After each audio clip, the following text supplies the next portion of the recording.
Good afternoon, ladies and gentlemen of the media.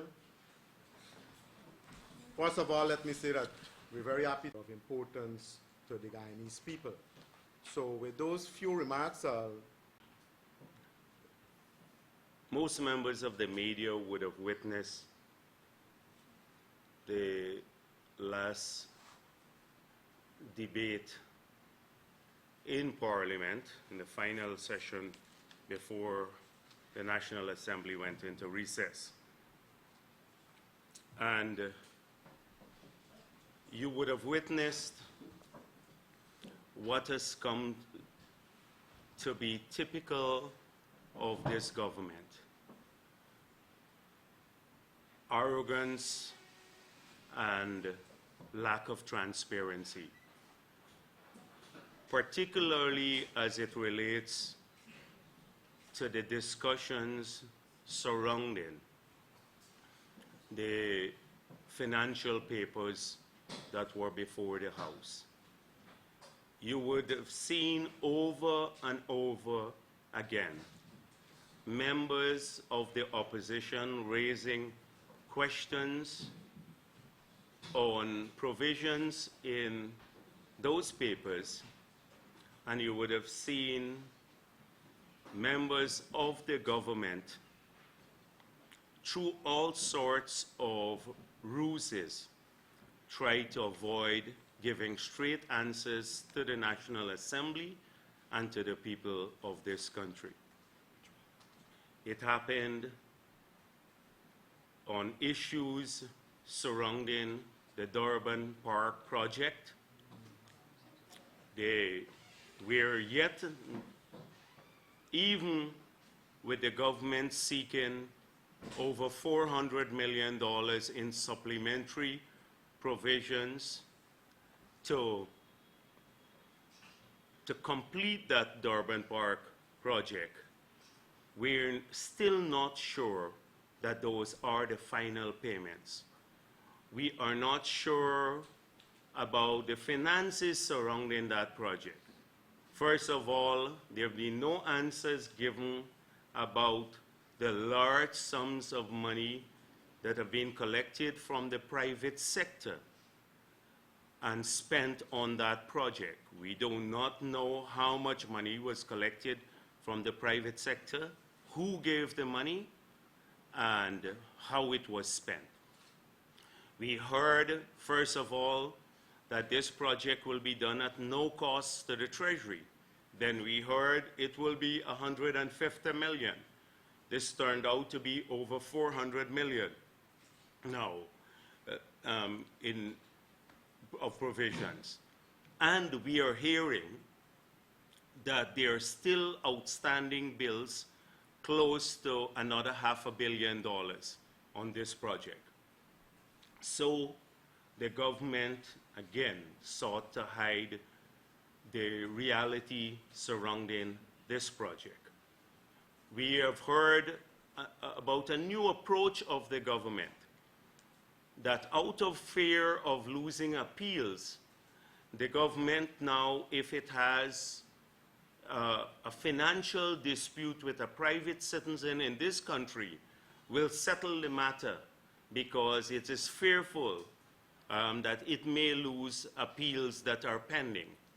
So we heard the DDL matter being used in Parliament to excuse the settlement of the issue surrounding Hague-Bush. So I want to say to Guyanese today, if you do not want to pay taxes, then all you have to do is, when you receive an assessment from the GRA, you should then go to the court and say the assessment is wrong. And after it being in court for a year or two, this government will settle it at less than 10% of the face value, because that is what we're being told is the principle governing settlements of tax liabilities now. Not the law, but the fear of losing appeals. And I come back to the DDL matter. it was the DDL. It was DDL that took the government to court several times to avoid paying taxes, dragging the matter out. And that the GRA made an assessment based on a court-ordered formula. And this government settled the case for a mere $1.5 billion that will cause liabilities to the Treasury upwards of $60 billion. Where yet Granger loves to do commissions of inquiry. Every day we hear another one. I've asked for an assessment of this. Why not order a commission of inquiry on this matter? Why not tell us who settled the matter? Was it the Commissioner General? Was it the board? Did the cabinet have an involvement in the settlement of this matter? No answers. Yet we're told in Parliament there was a fear of losing the appeal. That's why they did it. The same thing happened with Hague-Bosch. But what topped the icing on the cake was when we got to the whole issue of the rental of storage space for the storage of pharmaceuticals. The minister made several statements, and you saw the fiasco in Parliament. First of all, when asked who are the principals of this company, he said he did not know. He asked about the address of the company, Linden Holding Company. He did not know. Asked where the bond is located. He did not know. Asked whether the contract was signed or not. He did not know. Asked whether he could, he will lay a copy of the contract in Parliament. He said, I will have to get the landlord's permission. This is from a government that tells us that contracts should be routinely laid in Parliament. You'd have to get the landlord's permission. Then when pressed about the rate, well, after being questioned by several members of Parliament, we found out that we were going to pay $12.5 million per month, and we have made the initial advances already. $12.5 million a month to rent storage facility of, at that time we didn't know, about 10,000 square feet. And he, through no public tendering process. So in trying to excuse it, which is typical of this government, now you hear, oh, you all did the same thing. That's the standard thing. You all did the same thing. So we were told in Parliament that the PPP paid $19 million to new GPs per month, to new GPC, to rent the facility. That was the first blatant lie that the minister told the people of this country and the National Assembly. And when Parliament comes out of recess, we will go to the National Assembly with a motion to send him to the Committee of Privileges for lying to the Parliament. The PPP never rented any storage space, rented or paid any rental for any storage space from new GPC. If the government says otherwise, it could easily show you the contract. If there was a contract, I'm sure it would love to show you a contract where we would have paid this sum. They've been in office over a year now, so they would know whether we have been paying. There was one no agreement, rental agreement, and we have never paid not a cent, much less $19 million for storage.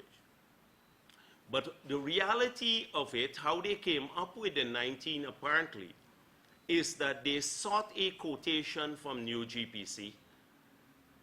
New GPC submitted a quotation for 70,000 square feet for $16.6 million for 70,000 square feet of a certified bond, FDA certified bond, for 16.3 million. They added VAT, so it got to 19.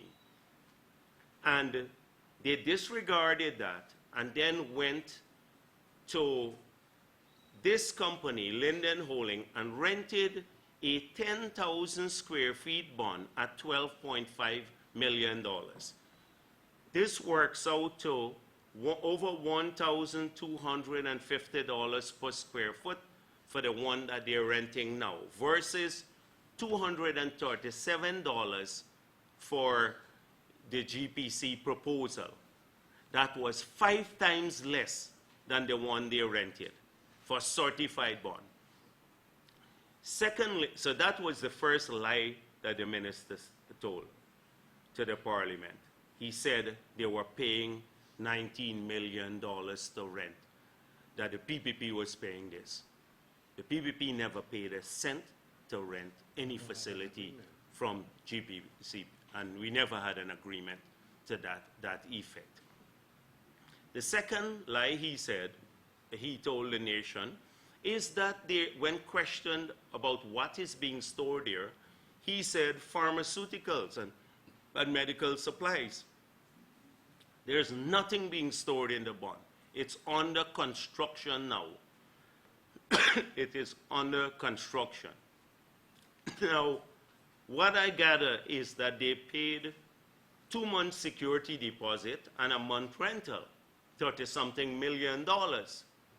This property was acquired by an individual a couple of months using our deposits, the state's deposit, the people's money, to buy the property for $25 million.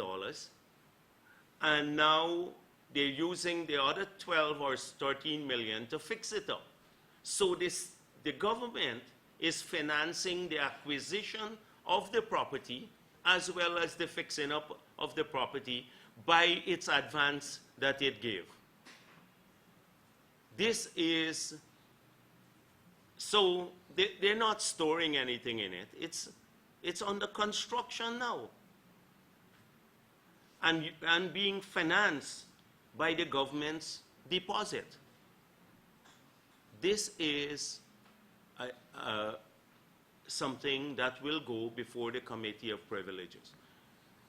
When I asked some of the MPs, including Nagamutu, he said this matter was fully discussed at the cabinet. So it is not George Norton alone that we have to go after. It is the cabinet. The cabinet. They said this matter was fully debated at the cabinet. It's Granger's government that has been involved in what could mildly be put as a blatantly corrupt deal. Blatantly corrupt deal to transfer $12 million a month to an individual that is very close to the government. But we have seen a similar pattern. We have seen it with the secret negotiations for power purchase with another financier. We have seen it with a fertilizer contract from another financier who is from abroad. This is the order of the day with this government. It's a totally corrupt transaction. Totally corrupt. And I want to see whether Granger will now order a commission of inquiry into this matter, since he loves, as I said before, his commissions of inquiry. Will he order one into this matter too? So this is typical of the new government. The arrogance in not answering questions, you would see in it. It's our time now. It's as though it's their money. It's our time now. We don't have to answer these questions. You saw how Norton joked around when asked about the location. He started to and his colleagues found this amusing. When we were trying to find out where the bond is located, he said, oh, you go down onto the East Bank Road and you turn left and you look to your right and all sorts of things. And his colleagues found a matter like this that involved millions of dollars of taxpayers' money. Very amusing. They're all part of this. So, and this is just the tip of the iceberg. The next issue that I want to return to, I would like the release, and Harman has been engaged in a series of lies. He has said that he does not have the records to release documents because somehow the PPP didn't leave these documents. Even the ones they're signing now, they don't want to release. After saying all contracts, Granger saying all contracts should be released. Evaluation reports do not have confidentiality clauses. I am asking once again for them to release the evaluation report for the hospital, the specialty hospital. I'm asking that they release the evaluation report done under the PPP for the road to Amila Fall. I'm asking that they release the evaluation report for the Marriott Hotel. I'm asking that they release the evaluation report for the pre-qualification for the purchase of drugs that where New GPC won many of those contracts, that to release the evaluation report for that.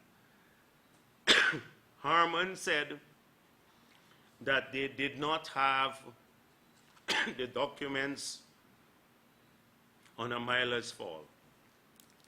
And I suspect they're saying that because the Norwegians are doing a review of the project. So after he said that, I was surprised because I know it's not true. But I just wanted to confirm, so I called Mr. Brassington. And he said to me that several times we have released documents, but we had a meeting of the current cabinet subcommittee. This was about 2 months after they took office, with about 6 ministers there. And they asked for several documents, and we put these documents on a flash drive and sent it to all the ministers. Now, I can give you, the members of the media, a list of all the things that are on the flash drive. And if the government can't find it, I'm sure we can find it, and if they give permission and release all the following documents to the media, because they're hiding behind not finding things. So here were the things that were in the flash drive. One, Amila Falls Handover Report, May 2015. MOU China Rail Group Limited, April 2015. Term sheet, acquisition of AFHI assets, January 2015. Mandate letter, January 2015. PM letter of commitment, January 2015. Draft share and asset purchase agreement, May 2015. Norway letter agreement, GRIF funds, January 2015. IDB documents, there are several of them, including independent engineers' scope of work. Guarantee, power purchase agreement guarantee, June 2013.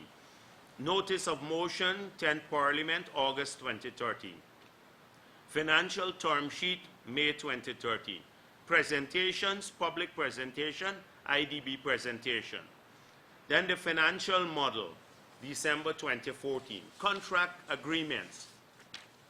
EPC contract, September 2012. Implementation agreement, April 2011. Assignment of receivables agreement, April 2011. Power purchase agreement, April 2011. Investment agreement, May 2012. Hydrology reports. Montgomery Watson Harzer feasibility study report, review of December 2001, review of hydrology study, September 2008, Halcro hydrology review, June 2011. Permits and licenses. Finalize EPA permit renewal, EPA permit for construction and operation of a miler, EPA permission for construction of a Miller Falls access road and transmission line clearance, etc. Corporate documents, MOU among Site Global, eVenture Partners and Synergy Holding, Articles of Incorporation, Certificate of Good Standing, Certificate of Formation, etc. IDB due diligence, economic, AFHA, Economic Analysis and Development Impact Assessment, PPA Energy, July 2014. ESG. I can go on. All of those things were on a flash drive given to members of the Cabinet Subcommittee around a mile fall. They have every single document. This government, because it argued that a lot of these contracts were corrupt, it has now a great difficulty in releasing the agreements. Here, we're the ones who are supposed to be, to want these agreements not see the light of day, and we are calling for them to be released to the public. And this government now is making excuses all along. So Harman needs to just sit down and sort this out before they go in an unprepared way to the press conference and keep making excuses all the time. They can find every single one of those agreements and many others, including the biannual agreement that they talk, and release them to the public. So, but my fear is that many of these things will not happen. We saw also in the Parliament, and this is something that bothered me tremendously, we saw a government that went to the Parliament and sought to excuse through a whole range of issues, extraneous issues, itself and the party that it belongs to, from the killing, the murder of Walter Rodney. And in my lifetime, I've never seen such serious acts of cowardice, immorality, unethical behavior, political opportunism as displayed by some of the speakers, particularly the Prime Minister. The Prime Minister's sole purpose in this government is to criticize the People's Progressive Party, to sing for his supper. He has absolutely no power. He sings for his supper, and the only instruction that he takes is how loud he should sing. And then the president gives him the topic, and he says, how loud should I sing? And how long must I sing for? Nothing else. Imagine this recently matriculated lawyer who's only cases, serious cases, his most serious case in the court was about the recovery of a stolen bicycle bell. Was they sought to disparage 3 of the most eminently qualified persons who've been recognized globally for their contribution to jurisprudence and law. Their Queen's Counsel, the 3 commissioners. He sought to disparage these people. A man who just recently, as I said, matriculated in the law. And not just disparage them, but ascribe to them motives that might be even illegal. I think he owes an apology to the commissioners, the internationally recognized commissioners who sat on the Walter Rodney Commission. That's the first thing. But in his sweet, opportunistic song that he sang for the government benches and for Vincentian Road,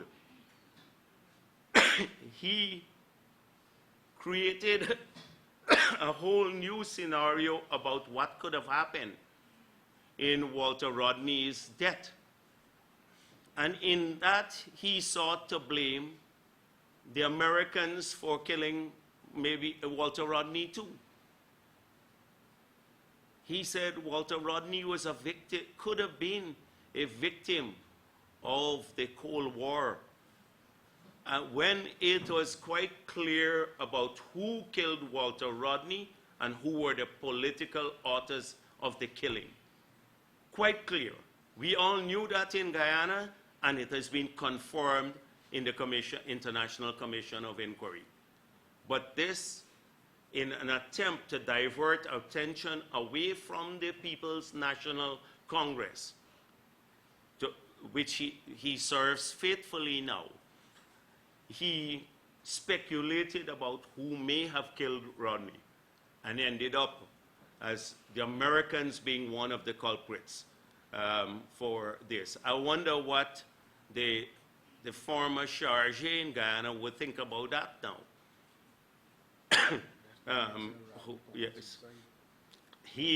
Yes, and as Siraj was saying, he almost bordered on saying that Walter Rodney committed suicide in his attempt to justify his $45 million renovated house and the $20 million of new furniture that he has procured for that property, and the $22 million Prado that he drives, and the $8 million that we spend on him monthly, and his $1.7 million salary, and his lack of any work in the government.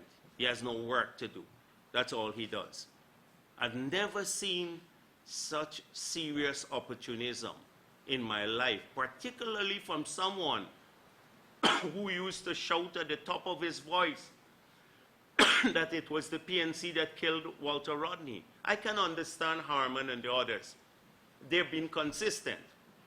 I can understand many of the other people on the government side who have been PNC members. They've been consistent in trying to hide that fact that they killed Walter Rodney. But Nagamutu is, it was a revelation. It shouldn't be surprising, but it was a revelation to me. The records are clear, and now, no matter the amount of excuses that they make, that this prominent son of Guyana, internationally renowned, was killed by the PNC. It was clear as day then, and the commissioners have just confirmed it.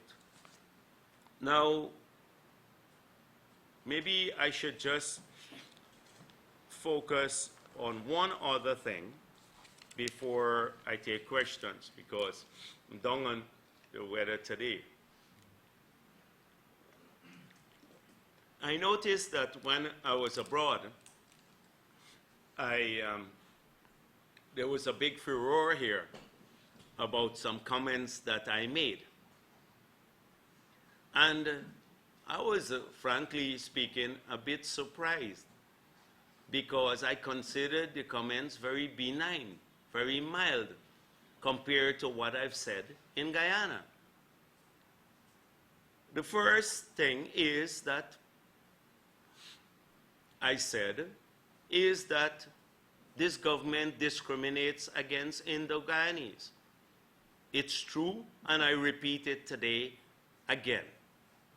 It discriminates against Indo-Guyanese. Secondly, I said that they discriminate against supporters of the PPP. I've said that before. I've spoken about if you're black and you're PPP, then you face the brunt of the assault of the government.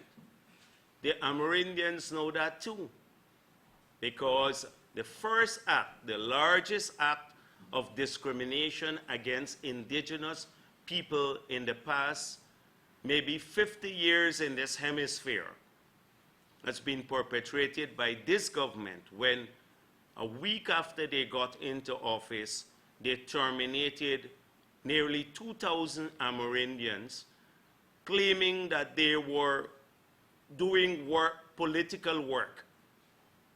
So it is political discrimination because they applied a litmus test, the political litmus test, which we never did.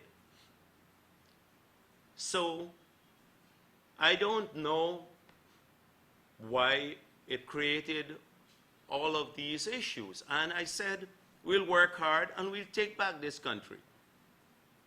We'll take back this country from people who discriminate based on your politics or your race.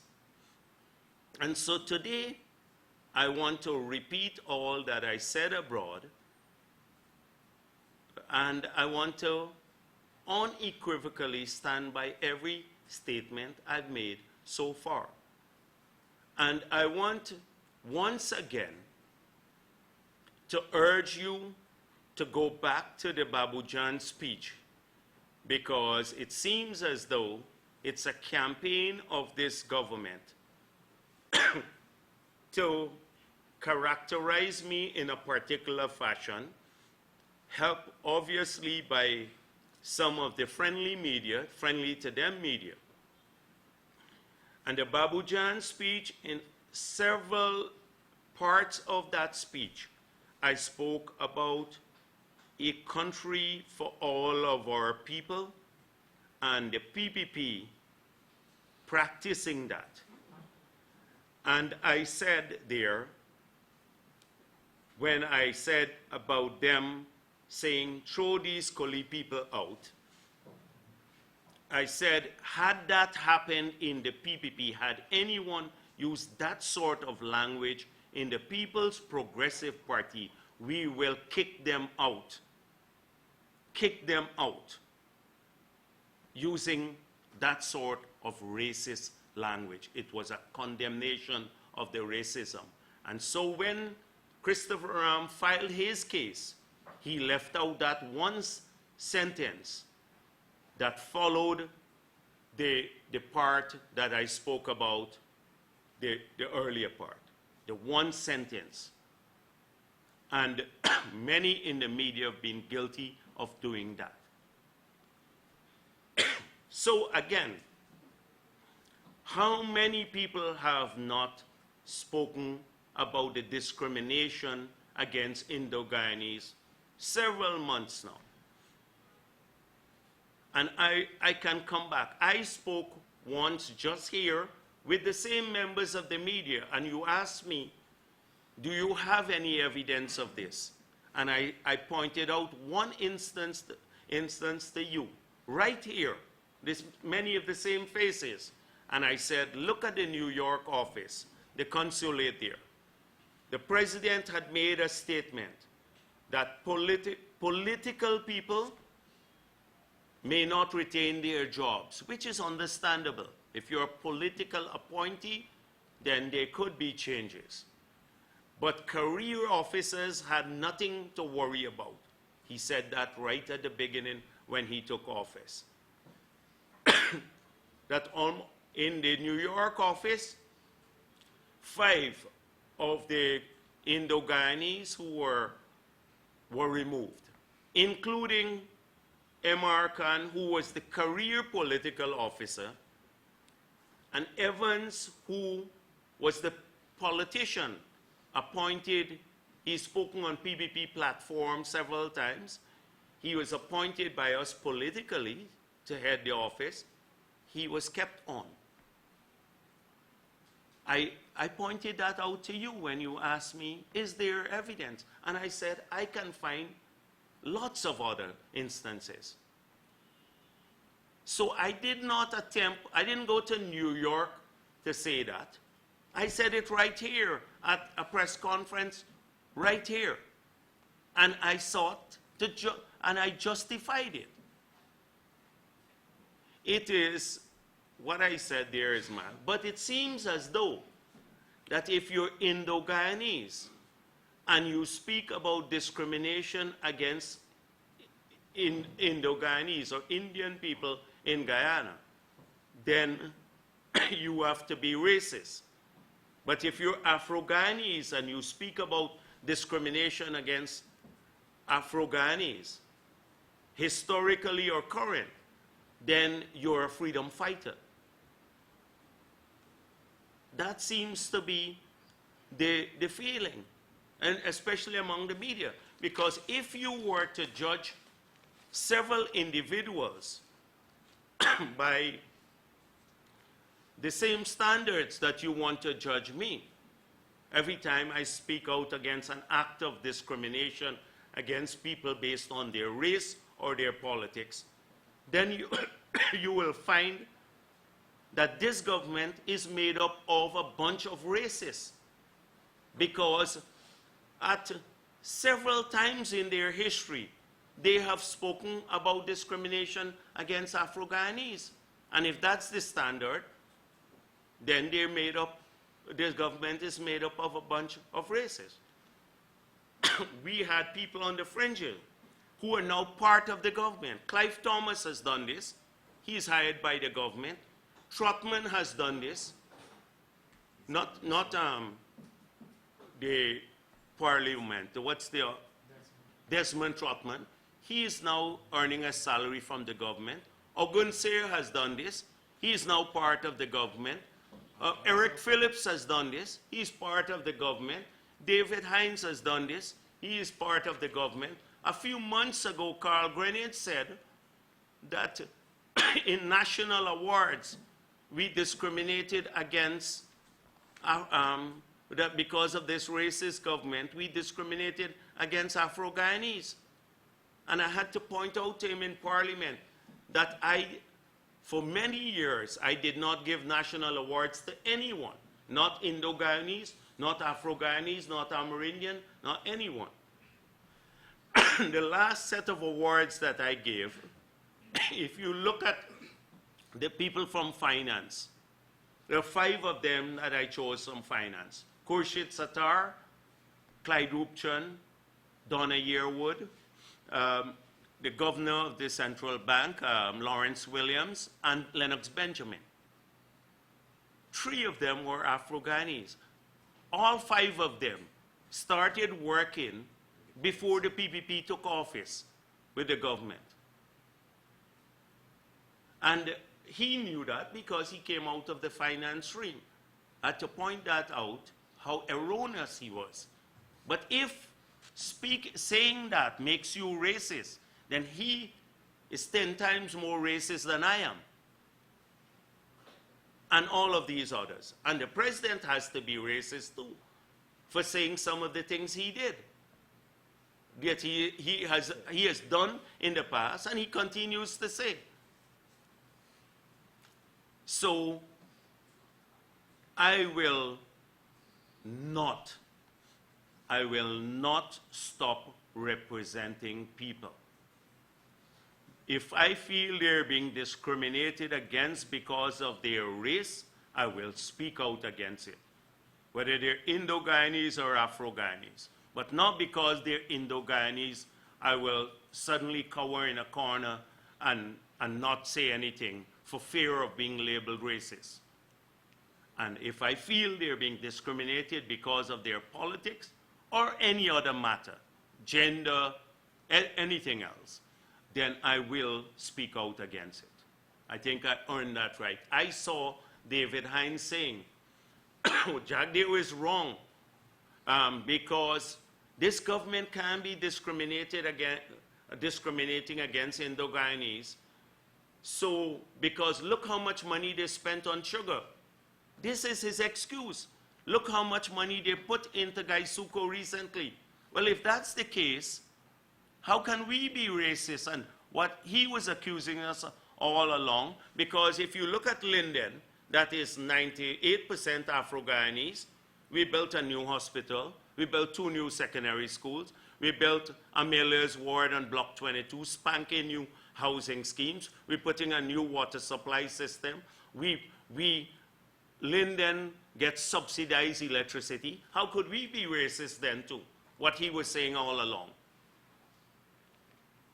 But on one hand, this government can be racist because it puts in $8 billion of subsidy into Gaisuco. And so Jagdeo must be wrong.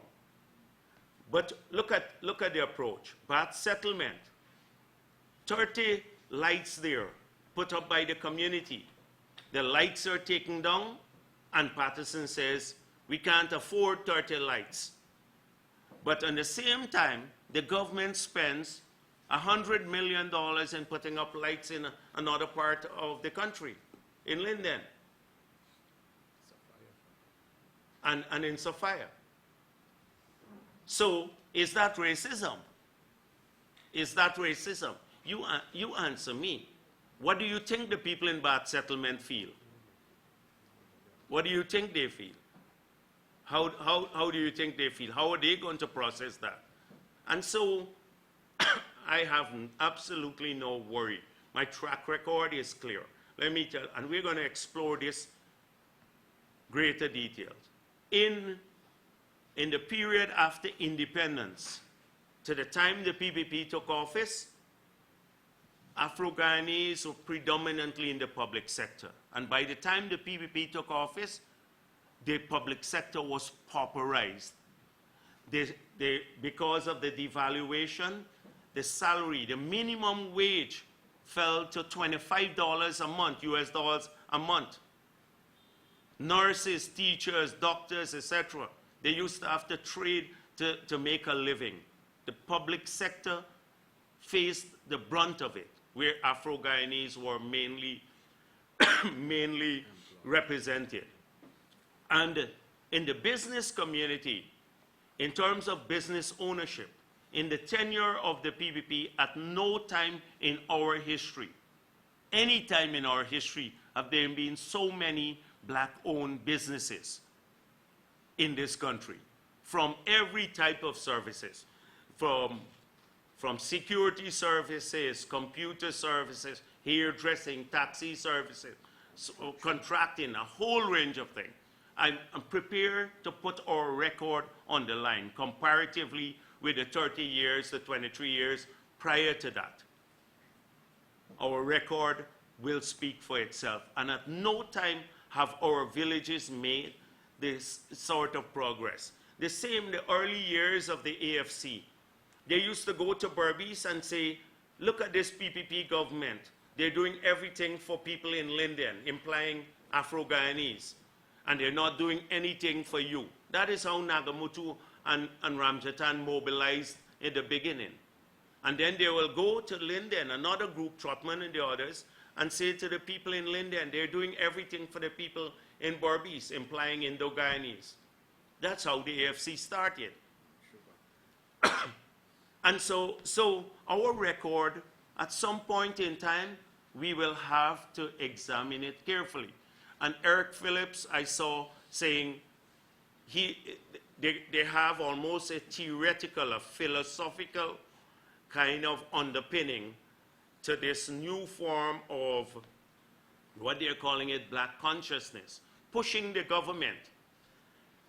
So his thing is that Afro-Guyanese only own 3% of the assets of Guyana. Ask him how he's come up with that. There's no clear way. Because how do you measure? So they talk about land.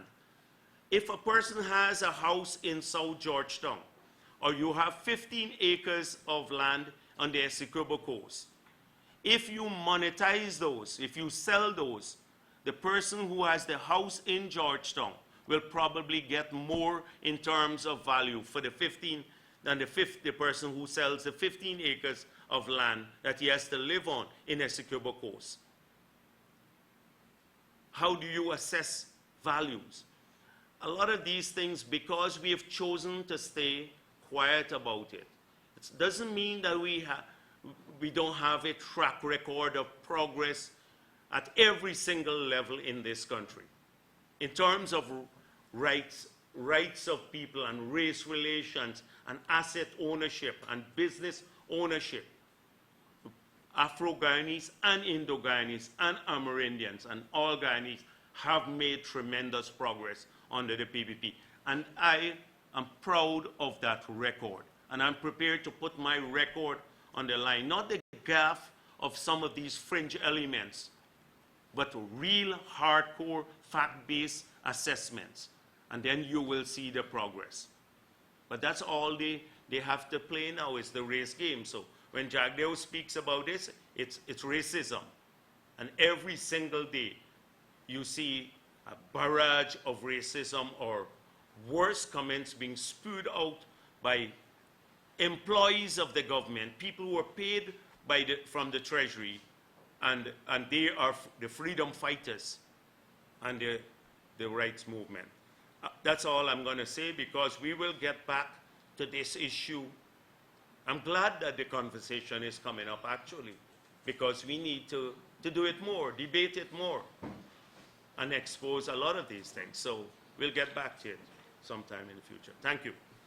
Well, thank you, Leader of the Opposition. Ladies and gentlemen of the media, the Honorable Leader of the Opposition spoke about a number of issues. Among those are, of course, the Ministry of Health warehouse rental, the issue of DDL, Durban Park, the Rodney COI, the remarks he made in New York, which is being spoken about, his Babujan speech. Of course, this matter also was mentioned by the Leader of the Opposition. So I would appreciate that if in the initial stage of your questioning, we confine ourselves to the remarks, to the areas that he would have covered. It's not that the Leader of the Opposition will not entertain questions, I suppose, in other areas, but for the initial stage of the questioning, let us constrain ourselves to those areas and subjects that he covered. And yes, please.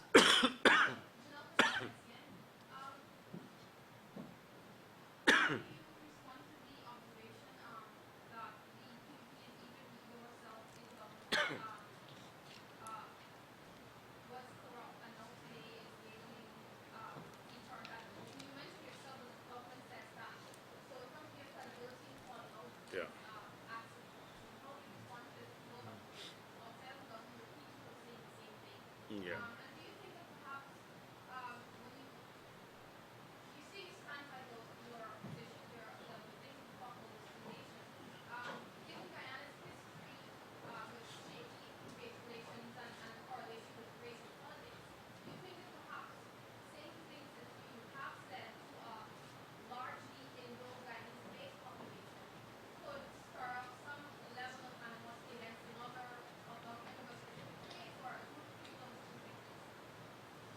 Well, you said a government of a specific race here. So that is precisely what I'll get to in a moment. But let me deal with this issue about the allegations of corruption. So we've heard for several years that the PPP is corrupt and its members are corrupt. That was one of the key planks of the government when it was in opposition. Continues to say the same thing. Now that they're in government, they have a chance to prove all of this. So they have commissioned all of these forensic audits to find the corruption. And so we've been arguing, publish the forensic audits, publish the response of people, and take criminal action where you find the corruption. Okay?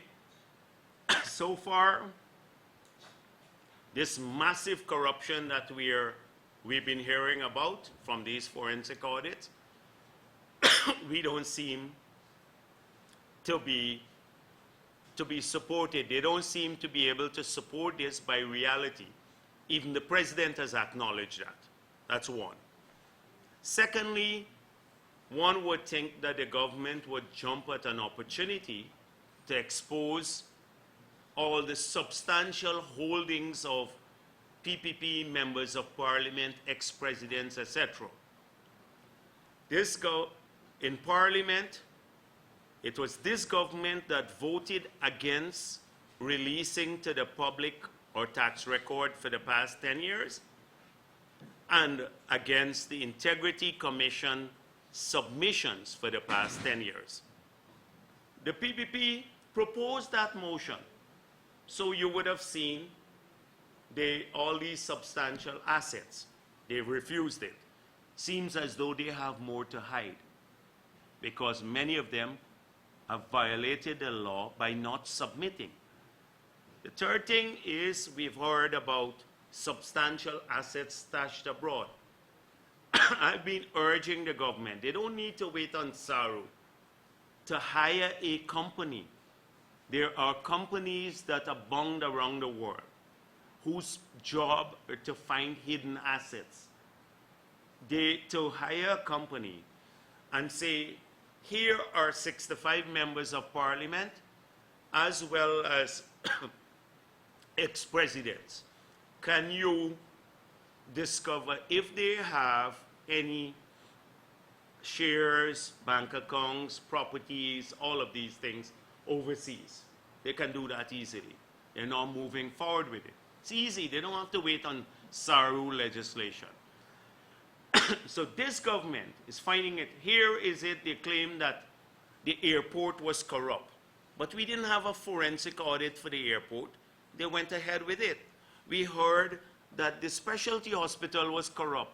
But they wanted to use even the PPP's evaluation, which was not even the right evaluation, to give it to the friends of Ramjatan.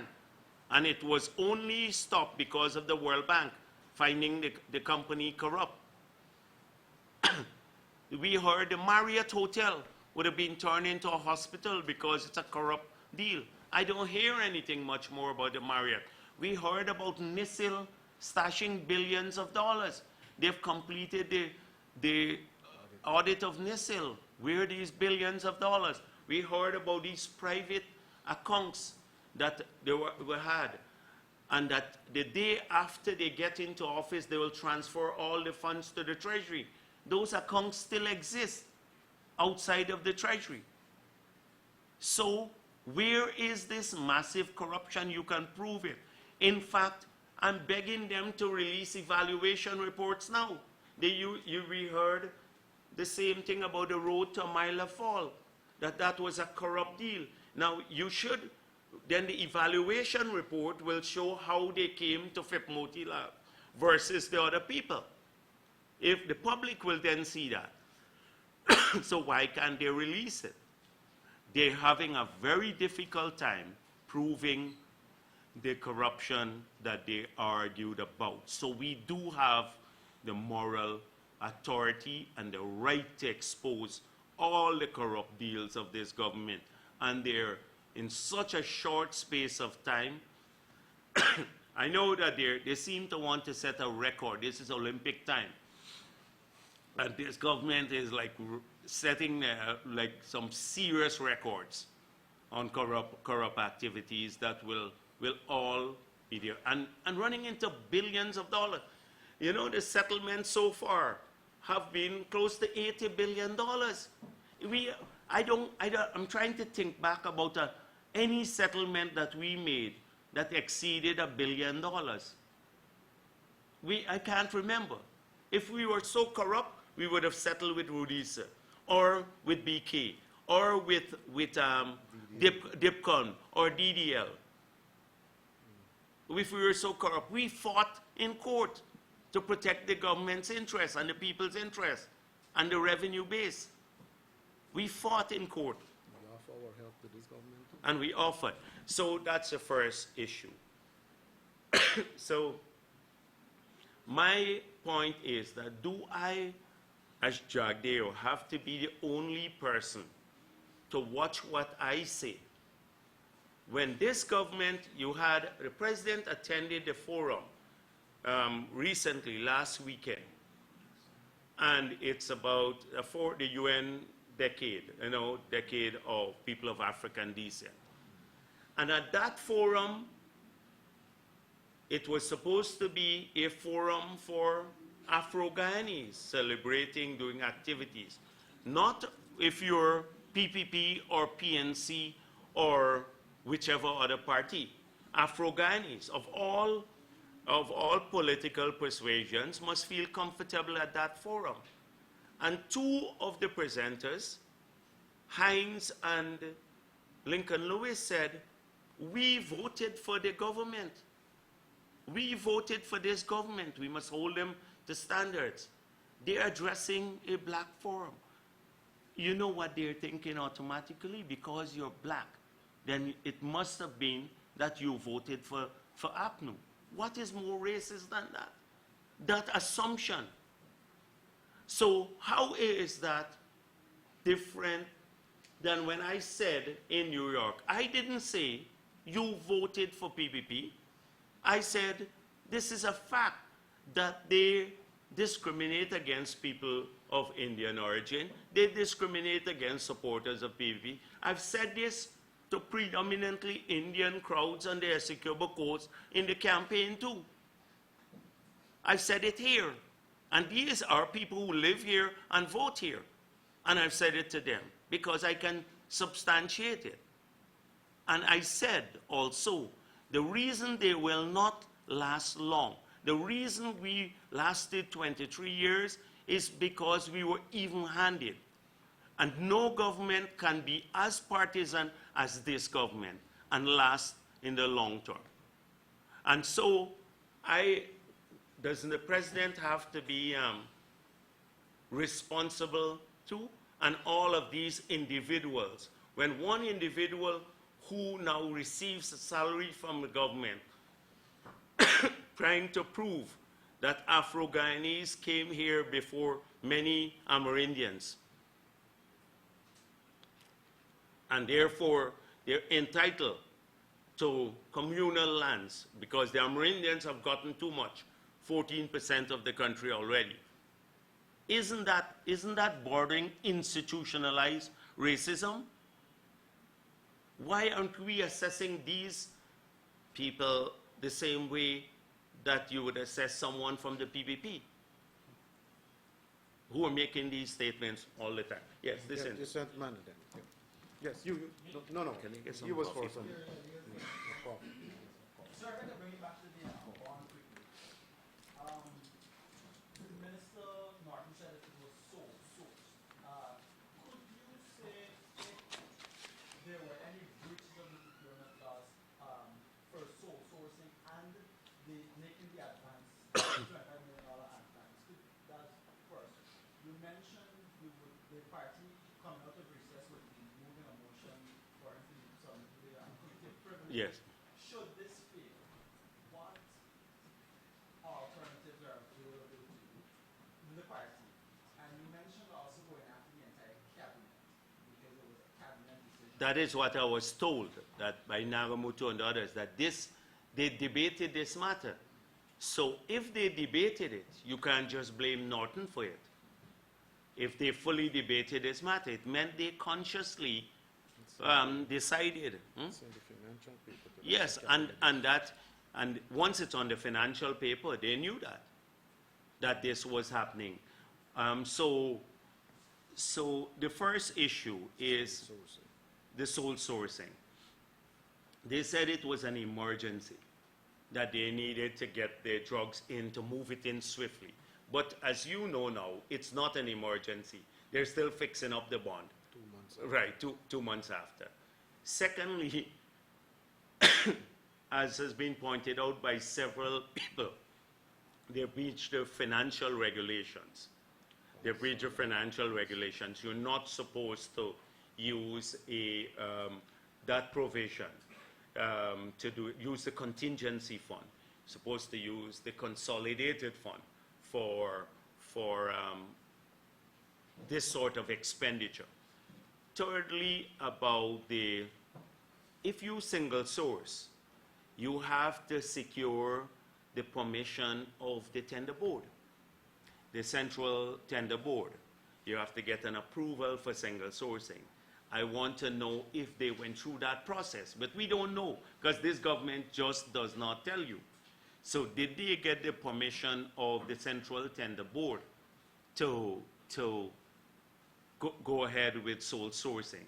But clearly, this is a matter that, based on the body language and everything, it was a corrupt act that they intended to cover up. It was as clear as day. So, sorry, just hold a second. We have the gentleman. And there's an issue. On the same issue, if it's on the same issue, Sole sourcing is a lingering issue. Why should the citizens look another way when your government has been accused of sole sourcing drugs from new GPC, But- and when this government is sole sourcing this facility? And you made a point about the bond, the government not paying for new GPC's bond. I know antiretrovirals were being stored in the bond at some point in time. So then who was paying for that? the first issue is that obviously you didn't listen to me. We've been hearing about this sole sourcing issue. Sole sourcing is different than pre-qualification. And I am trying 1,000,000 times to get Anand Gulsaran and a few members of the media to understand the difference between the two. That in pre-qualification, we bought drugs from pre-qualified companies. GPC was pre-qualified. That is different than sole sourcing. Now, how do you go about pre-qualification, pre-qualifying companies? You first of all get the standards. So the standards were established by the WHO, PAHO, etc. These are standards. You then go out to tender for companies who wish to supply drugs and can meet these standards. So their financial standards, their facility standards. So the facilities have to have 1, 2, 3, 4, 5, 6 things in them. And there are a whole series of other standards. People then submit their bids, their pre-qualification requests. You have an evaluation committee established to assess the proposals. That is what I'm calling for Harman and the others to release about the pre-qualification bid for new GPC. So when no, that's precisely. So I'm coming there. So when you get pre-qualified, it means then you have registered drugs, the drugs are registered, you have the facilities, etc., for storage, etc. That's when, so if you get pre-qualified for 10 drugs or 15 drugs, then you have to still put in a bid sometimes, or you can then source it from that company, but they would have gone through a pre-qualification. So the pre-qualification takes every 3 years. That is what the Auditor General wrote about. He said we should do the pre-qualification more often. That is with the new GPC, that it should be done more often, the pre-qualification. Now this government can do that. They can pre-qualify every year. So you have companies that are assessed. They have not pre-qualified, so they're going now to the open market. So if you walk in now with 2 suitcases of drugs, and you go to somebody's office and you say, I have aspirin, but I can sell it to you for $10 versus $12. They buy it from you. But not checking whether it's registered, how it's stored, shelf life, all of these things. There's no comparison anymore because they're buying single sourcing from individuals who are not pre-qualified.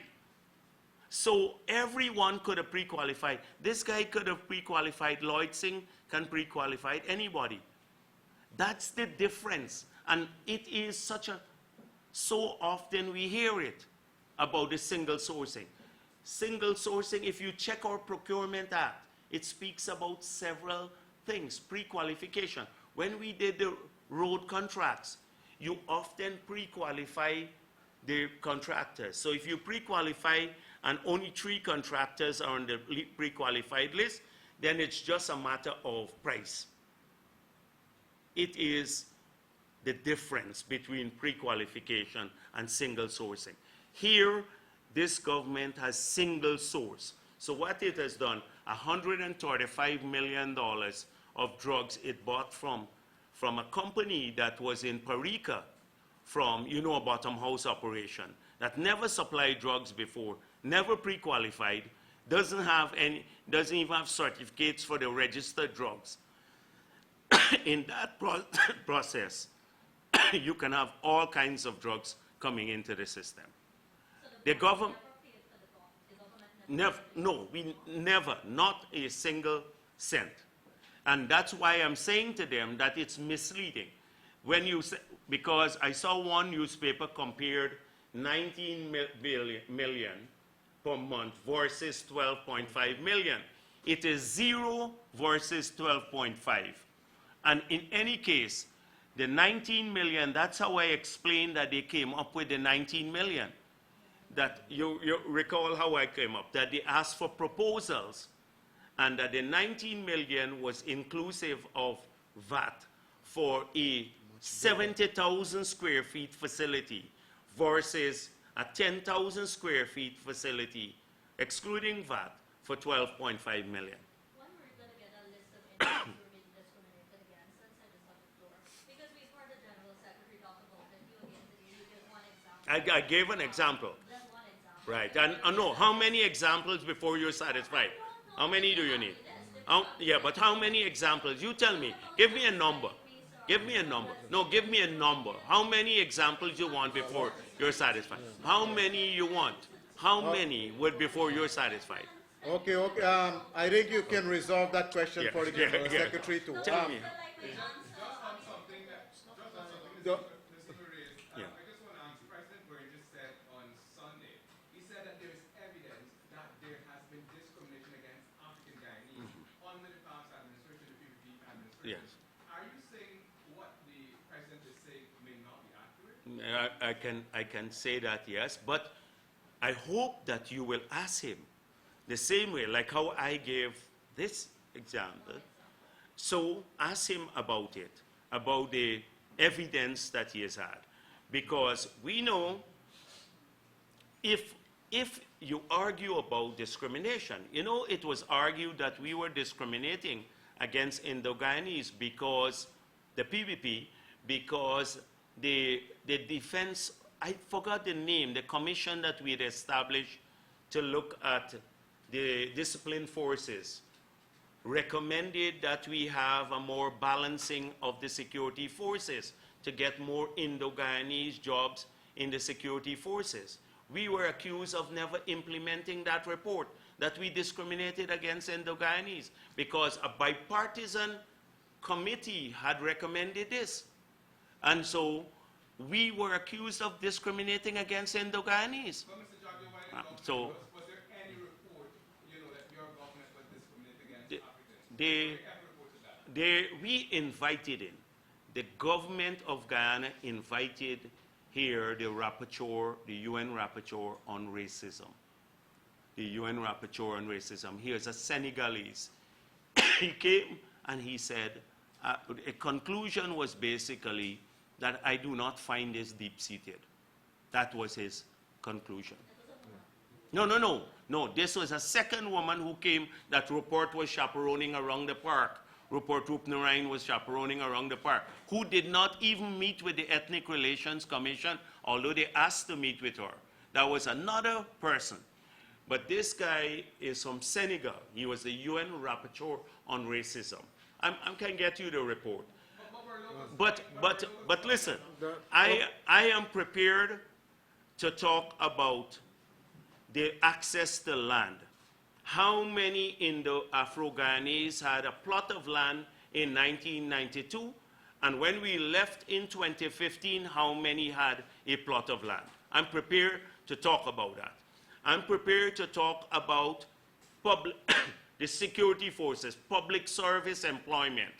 How many were working in the public service in that period, and how many continue to work in the period when we left office? I'm prepared to talk about asset ownership. How many Afro-Guyanese owned a car in 1992, and how many owned a car in 2015? How many own homes, etc.? How many businesses were there in 1992, and how many were there in 2015? I'm prepared to talk about fact-based issues. I'm prepared to talk about public expenditure. How much money we spent by region, per capita spending by region. You will see the most money spent from the Treasury on a per capita basis, if you add the subsidy, is region 10. Per capita basis. That's where you talk about government policy. That is where, not just a couple of fringe elements complaining without any basis. And so I'm proud of our record. I'm proud of our record, how we have moved this country forward. And a lot of our people, in fact, all of our people, made progress. Yes, sir. You've been very patient. Yeah, go ahead. Yeah, Jara, my question is, you just spoke about being in contact with former Mr. Boss, Mr. Brassington. Considering the fact that there are a number of unresolved issues with his tenure, like, for instance, Nisil waiving, collecting millions of dollars from someone who has been described as your best friend. So, Who is this person? new GPC. Uh-huh. Have you sought answers from him, or why is he Yeah. giving a account for Yeah, sure. tenure? But have you had the courtesy of getting from the government the response of NISIL to the 70-odd pages report, the political report that Gulsaran did? Have you seen it? Well, No, has Kaishore News received a copy? Because I'm arguing that you should receive a copy. no, Have you gotten it or not? I'm talking about issues related. No. This is in the audit. These are all audits. The audit came up with several allegations. Brassington, in a 200 pages response, Nisil responded to every allegation made by Gulsaran and rubbished 98% of them, made his work look unprofessional. I have been asking the government to release to the media not just the Gulsaran's report, which obviously you have, but all the responses to the audit. Jagdeo does not need to respond because the entities themselves have responded to all of this, including Brassington. But if you could call Winston Jordan, because obviously you don't have it, and I'm arguing I'm in favor of the media having the responses, then you will see on every single one of the issues that you have reported on, from Gulsaran's perspective, that there has been a response from NISIL rubbishing rubbishing it totally as unprofessional work done. And all I'm asking is that the government will give you that response. Okay? All right. Any more questions? Yeah, Sir, on this matter, after. Martin, you spoke about outstanding bills close to amount of $500 million. I was hoping you could provide some more clarity on this, elaborate a bit. Oh, I can't provide clarity. Clarity is what we're seeking.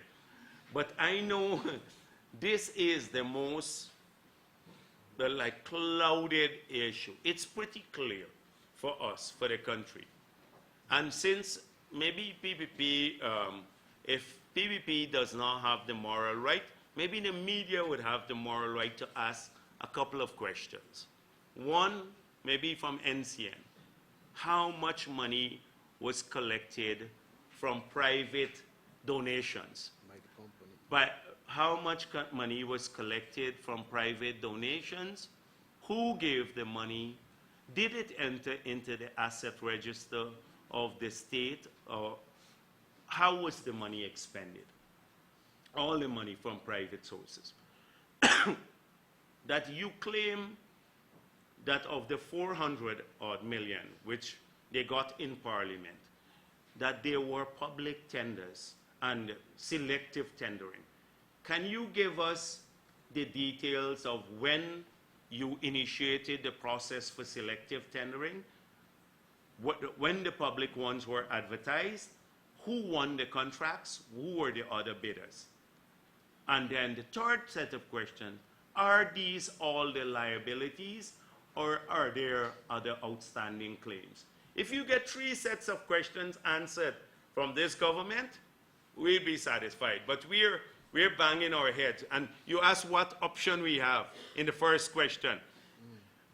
If they don't go to the Committee of Privileges, very little other than exposing it. We can go to the courts probably, and we may have to do in some cases, but they're very little because the arrogance of the government, this is their time. So they'll spend and do whatever they want with the resources. Yes. Yes. Yeah. Yeah. Oh, Okay. okay. Yeah. Okay. Yeah, no, not on this alone. Anything, you can ask on anything, yeah. Yeah, so we'll give you first and then this gentleman. Yeah. Yeah. Okay. I'm speaking at the GMA lunch, so I want to focus more on the economy at that lunch. And the second question has to do with what concerned are you with what is happening at City Hall? There's a new council. We're Oh. hearing all sorts of reports. We've heard the Single Bank Council, which is also seem reluctant to respond to providing clarification. Why couldn't the president order a commission of inquiry into or a forensic audit? Look how selective it has been. The City Hall has been there for 50 years under PNC's control. For 50 years under PNC's control. They're not interested in finding out about what happened there. You know, do the forensic audit there, too. But they will never do that. And this whole thing about, you know, it's our business, it's not our business, etc., back and forth between the government and City Hall, they're complicit. The City Council is complicit, the central government is complicit in this arrangement to give this unconscionable contract out on meters. We're opposed to it totally. Yes. I have a couple questions on SOHU and SARU. Has the government informed you of any oversight body to govern the expenditure of SARU? And that's one. Secondly, with regards to search and seizures, how are these operations effective? Yeah. Is it of a witch hunting nature? Is it government driven? Yeah. Opposition driven? We have made it clear that SARU, the mere composition of SARU, makes it a body that is focused purely on coming after the PPP. They have no intention of going after or recovering state assets. In fact, they do not need new legislation. there is adequate legislation to go after anyone who has stolen any asset from the state. So this body, the SARU, is in the office of the president, takes directions from the office of the president, and they are going only after political opponents. SOCU was established by the PPP under the authority of the commissioner, and its job was to assist the financial intelligence unit to go after serious crime like money laundering, etc. It has now been converted into a body that witch hunts opposition people. So they can't say how they have come up now with a list of about 9 persons, with 6 or 7 of our members of parliament on it, on that list, going after them. I can understand if you take MP X and you start investigating him or her, and then the trail leads to assets and bank accounts. But you can't start off with a list to say, here are 7 members of parliament, and we're now going to go on a fishing expedition against them. Because you have to then answer who generated this list. Until now, they're not answering who generated the list. And we believe the list was not generated in the police force, it was in the office of the president. So this body takes direction from the political authorities. We are arguing that we have asked for the protocol, and until now, they have been for months and months delaying the issuance of the protocols. So we are hoping now Ramjatan promised by this weekend. So let's see if we'll get the protocol by this weekend that will clearly delineate reporting relations, oversight, spending, etc.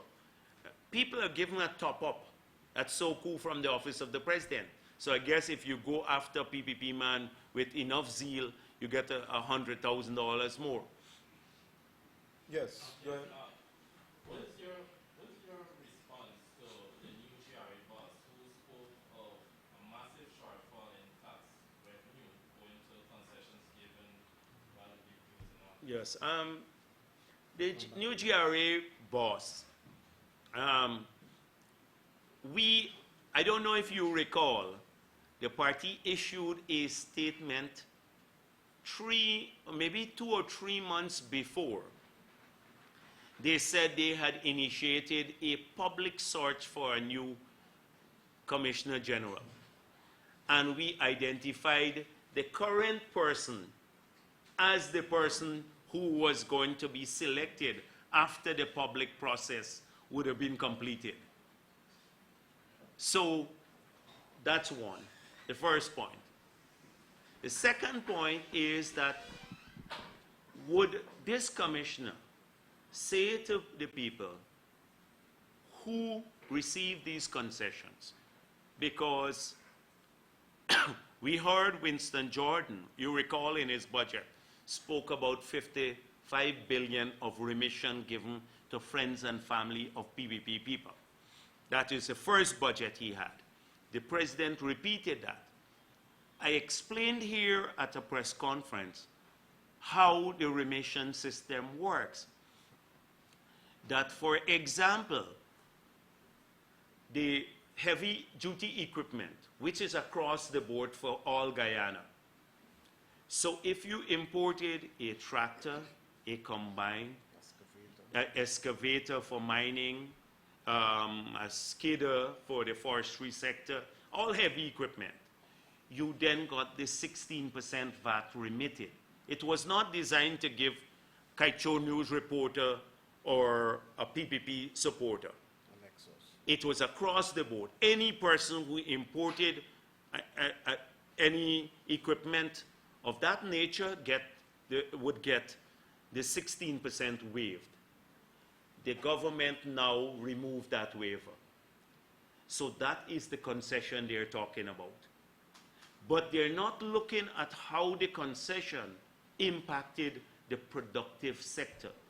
And this is where the economy will drive grind to a halt. I want to deal with the philosophy of this a bit more at the GMA thing, about their whole philosophy in approaching the economy, which I don't have the time to do now. But that is the kind of remission that we give.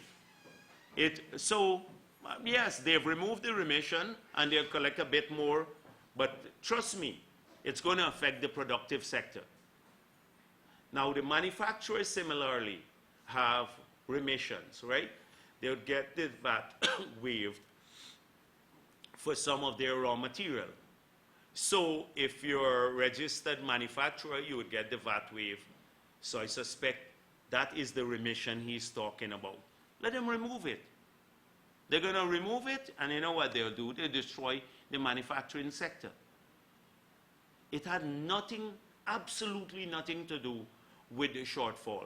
We have had VAT collections grow year after year with all those remissions in place. You know why? The economy was doing well. And economic activities were booming. And there was more circulation of money. And so that is why, in spite of all of these remissions, which are necessary for the productive sector, their VAT collections went up. They are doing the opposite. They're choking off the economy now, and it's going to get worse. And what about waivers granted to large-scale companies? Yeah, but that's precisely. So Jordan came to the budget, to the parliament, which night it was? 2 nights ago, at parliament. And he said, we passed an amendment to give waivers to the oil company. So we're going to give, look at the bill that he brought to parliament, to give a whole series of waivers to the oil company, tax waivers and stuff. How is that, how is the government reconciling that? That's large-scale companies. 2 nights ago he did that, but they don't see the irony in it, that it's okay if they do it, because it's a cost of doing business. But when the PPP did it, it had to be corrupt. Ladies and gentlemen. Yes, final questions. Persons have reported to the gang